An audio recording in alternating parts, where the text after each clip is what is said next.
নমস্কাৰ বন্ধুসকল, মই হিৰেণ। আজি আপোনালোকক এই ভিডিঅ'টোৰ জৰিয়তে আগবঢ়াইছোঁ যে আপোনালোকৰ এই 2025 বৰ্ষৰ এই মাহটোত ধনু ৰাশিৰ ব্যক্তিসকলে কেনেধৰণৰ ফলাফল লাভ কৰিব তাৰে সম্পূৰ্ণ তথ্য আপোনালোকক এই ভিডিঅ'টোৰ জৰিয়তে আগবঢ়াইছোঁ, যাতে আপোনালোকৰ সঠিক তথ্য লাভ কৰিব পাৰে।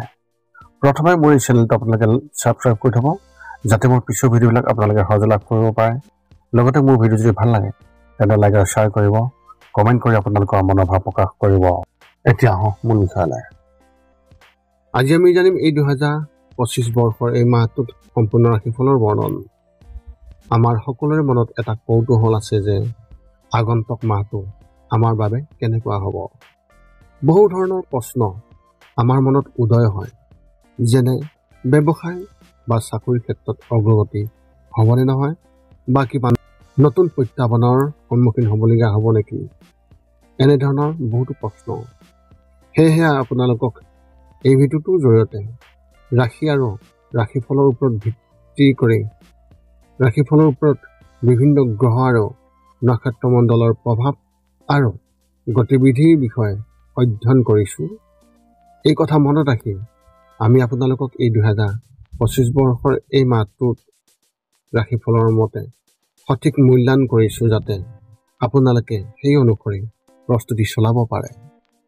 আপোনালোকে এই ভিডিঅ'ত আপোনালোকৰ পৰিয়াল, আৰ্থিক, কেৰিয়াৰ, শিক্ষা, প্ৰেম আৰু স্বাস্থ্যৰ লগতে আৰু বিভিন্ন তথ্য আপোনালোকে এই ভিডিঅ'ত লাভ কৰিব। ইয়াৰ দ্বাৰা আপুনি জানিব পাৰিব যে আপোনাৰ ৰাশিফলৰ অনুসৰি কি কি প্ৰস্তুতি চলাব লাগিব।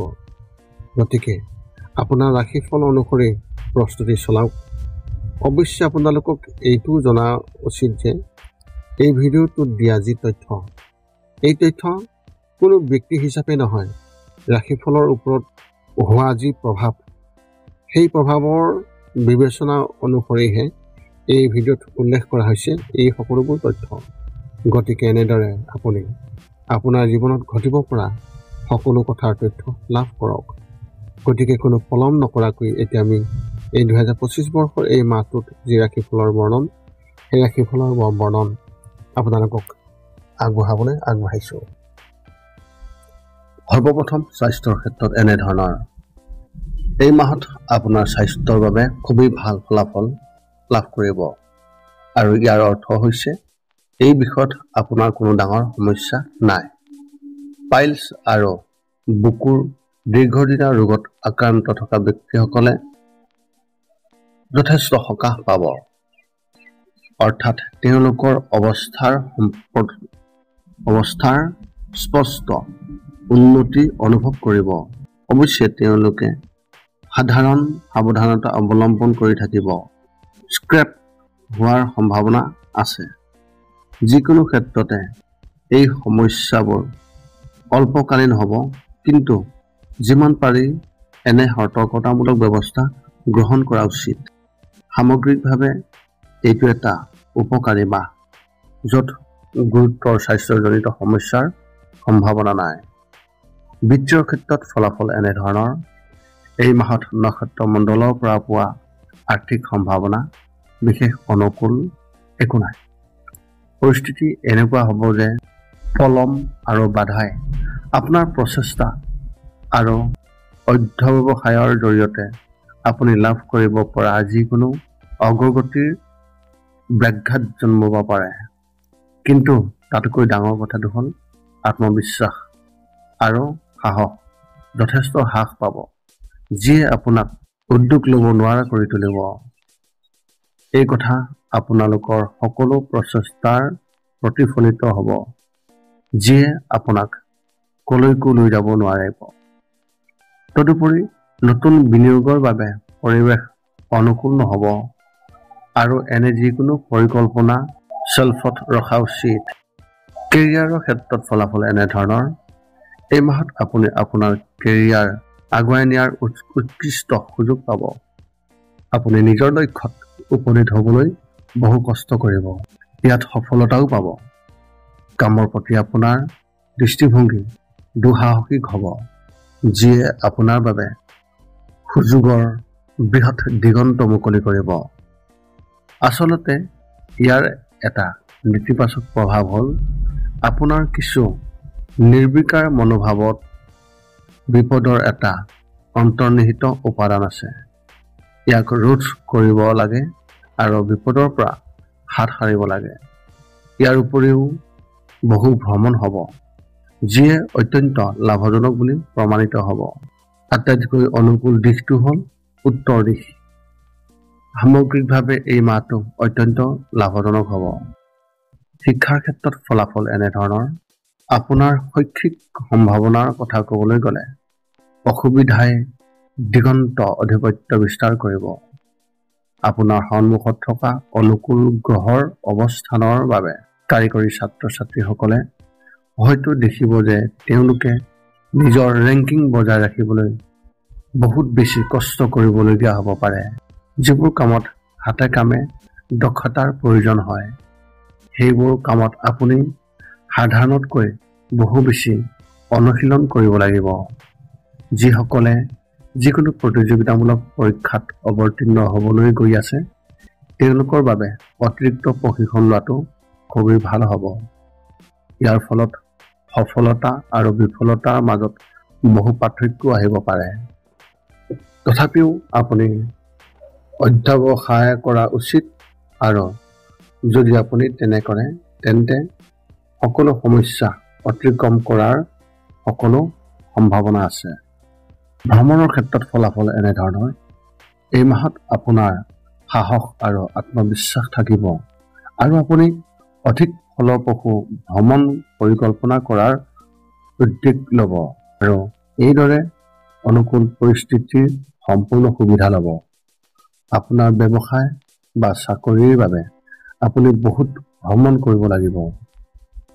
আপুনি অকলে যাত্ৰা কৰিব আৰু প্ৰায় সম্পূৰ্ণৰূপে ৰেল বা পথেৰে যাত্ৰা কৰিব। এই কামবোৰত সফলতা প্ৰায় নিশ্চিত। আপোনাৰ নিজৰ মনৰ অৱস্থা যথেষ্ট আক্ৰমণাত্মক হ'ব আৰু আপুনি নিজৰ উদ্দেশ্যৰ বাবে আগবাঢ়ি যাব। আনন্দৰ বাবে কিছু ভ্ৰমণ কৰিব বুলি ইংগিত পোৱা গৈছে। পূব দিশটোৱেই আটাইতকৈ অনুকূল দিশ। পাৰিবাৰিকৰ ক্ষেত্ৰত ফলাফল এনেধৰণৰ। এই মাহটো আপোনাৰ পৰিয়ালৰ বাবে যথেষ্ট সুখকৰ হ'ব, কাৰণ নক্ষত্ৰমণ্ডলে আপোনাক আশীৰ্বাদ দিয়াৰ মুহূৰ্ত আছে। আপোনালোকৰ মাজত কিছুমানে ভাই ভনীৰ পৰা যথেষ্ট সুবিধা লাভ কৰিব। আচলতে এইটোৱেই হ'ব পাৰে মাহটোৰ আটাইতকৈ গুৰুত্বপূৰ্ণ লাভ। নহ'লে আপোনালোকৰ সকলোৱে আৰ্থিকভাৱে যথেষ্ট ভাল কাম কৰা উচিত। লগতে পৰিয়ালৰ সামগ্ৰিক আয় নিশ্চিতভাৱে বৃদ্ধি পাব। ইয়াৰ ফলত আপোনাৰ পৰিয়ালটো অতি আৰামদায়ক অৱস্থাত থাকিব। পাৰিবাৰিক পৰিৱেশ সন্তোষজনক হ'ব আৰু সদস্যসকলৰ মাজত উত্তেজনা বা বিসংগতিৰ কোনো লেখযোখ নাথাকিব। মুঠৰ ওপৰত এই মাহটো আপোনাৰ পৰিয়ালৰ বাবে উপকাৰী মাহ। শিশুসকলৰ ক্ষেত্ৰত ফলাফল এনেধৰণৰ। এই মাহত পিতৃ-মাতৃয়ে আপোনাৰ সন্তানৰ ক্ষেত্ৰত বহুত সমস্যাৰ সন্মুখীন হ'ব পাৰে, কিয়নো এই বিষয়ত নক্ষত্ৰমণ্ডলৰ শুভ অৱস্থানৰ বাবে বেছি সহায়ক নহয়। ল'ৰা-ছোৱালীৰ কিছুমান আঘাত পোৱা বা কোনো শাৰীৰিক সমস্যাৰ বা তেনেকুৱা ধৰণৰ অসুবিধা হোৱাৰ সম্ভাৱনা বিশেষভাৱে দেখিবলৈ পোৱা গৈছে। তেওঁলোকৰ মাজত যিসকলে দুঃসাহসিক কাৰ্যকলাপৰ প্ৰতি আগ্ৰহী বা ক্ৰীড়াবিদ, তেওঁলোক বিশেষভাৱে দুৰ্বল হ'ব। কিন্তু ইয়াৰ পিছতো তেওঁলোকৰ কিছুমানে ক্ৰীড়াত অতি ভাল প্ৰদৰ্শন কৰিব। এনে মানদণ্ডৰে ইহঁতৰ কোনোটোৱেও হয়তো অধ্যয়নত বৰ ভাল কাম কৰিব নোৱাৰিব। আচলতে প্ৰতিযোগিতামূলক পৰীক্ষাত হাজিৰ হোৱাসকলে অতিৰিক্ত প্ৰশিক্ষণ লোৱাটো খুবেই ভাল হ'ব। এতিয়া আপুনি সকলো তথ্য লাভ কৰাৰ পিছত এই 5টা কাম কৰিবলৈ আপুনি যিমান পাৰি চেষ্টা কৰক। সৰ্বপ্ৰথমটো হৈছে আপুনি আপোনাৰ শৰীৰটো সুস্থ কৰি ৰাখিবলৈ দৈনিক যোগাসন কৰক, য'ত মূলতঃ 10 মিনিটৰ বাবে ওমকাৰ মন্ত্ৰ 10 মিনিটৰ বাবে কপালভাতি আৰু 10 মিনিটৰ বাবে অনুলোম বিলোম। ইয়াৰ লগে লগে আপোনাৰ শাৰীৰিক আৰু মানসিক স্বাস্থ্য একেবাৰে নিখুঁত হৈ থাকিব। 2 নম্বৰটো হৈছে ৰাতি শোৱাৰ আগতে নিস্তব্ধ আৰু নিৰ্জন ঠাইত 10 পৰা 20 মিনিট ধ্যান কৰিব লাগে। ইয়াৰ দ্বাৰা দুটা উপকাৰ পোৱা যায়। এটা হ'ল আপুনি ভাল টোপনি পাব আৰু দ্বিতীয়টো হৈছে পিছদিনা আপুনি সতেজ অনুভৱ কৰিব। ধ্যান কৰি থাকোঁতে মধ্যমীয়া শব্দৰ শান্ত সংগীতো আপুনি শুনিব পাৰে। 3 নম্বৰটো হৈছে প্ৰতি মঙ্গলবাৰে পুৱা নিশ্চয় হনুমান চালিচা পাঠ কৰক আৰু হনুমান মন্দিৰ দৰ্শন কৰক, নতুবা আপুনি বিষ্ণু মন্দিৰ দৰ্শন কৰক। ইয়াৰ দ্বাৰা আপোনাৰ আৰু আপোনাৰ পৰিয়ালৰ যিকোনো সদস্যৰ সংকট দূৰ হ'ব আৰু সদায় সুখ আৰু শান্তি থাকিব। 4 নম্বৰটো হৈছে ঘৰৰ বাহিৰত গৰু আৰু কুকুৰক প্ৰতিদিনে আপুনি পাৰিলে খাদ্য খুৱাব লাগে। খাদ্য খোৱাওক আৰু যদি পাৰে চৰাই চিৰিকটি আদিকো খাদ্য আৰু পানীৰ যোগান ধৰক। এই পৃথিৱীখন যিমান আমাৰ সিমানেই সিহঁতৰো। নিতৌ ইহঁতক খুৱাই আমি তেওঁলোকৰ পৰা এক আশীৰ্বাদ লাভ কৰিব পাৰোঁ আৰু আমাৰ ওপৰত থকা গ্ৰহবোৰৰ কুপ্ৰভাৱ দূৰ হ'ব। সদশেষত 5 নম্বৰটো হৈছে আপুনি পাৰিলে মাজে মাজে চৌপাশৰ দুখীয়া ব্যক্তিসকলক আপুনি পাৰিলে সহায় কৰক আৰু ভোকাতুৰ ব্যক্তিসকলক আপুনি পাৰিলে খুৱাবলৈ চেষ্টা কৰক। আপোনাৰ মনত যদি এতিয়া জ্যোতিষ সম্বন্ধীয় কিবা প্ৰশ্ন আছে তেন্তে আপুনি আমাক এই ভিডিঅ'ৰ তলত কমেণ্ট কৰি আপোনাৰ প্ৰশ্ন অৱগত কৰক আৰু আমি আপোনালোকৰ প্ৰশ্নৰ উত্তৰ দিবলৈ আমি সকলো সময়তে সাজু থাকোঁ। এই আছিল এই 2025 বৰ্ষৰ ছেপ্টেম্বৰ মাহটোত ধনৰাশি ব্যক্তিসকলে লাভ কৰিবলগীয়া সম্পূৰ্ণ ৰাশিফলৰ বৰ্ণন। যদি মোৰ ভিডিঅ'টো ভাল লাগিল তেন্তে লাইক শ্বেয়াৰ কমেণ্ট কৰিব, চেনেলটো ছাবস্ক্ৰাইব কৰি থ'ব যাতে মোৰ পিছৰ ভিডিঅ'বিলাক আপোনালোকে সহজে লাভ কৰে। পুনৰ লগ পাম অন্য এটা ভিডিঅ'ত। আজিলৈ ধন্যবাদ।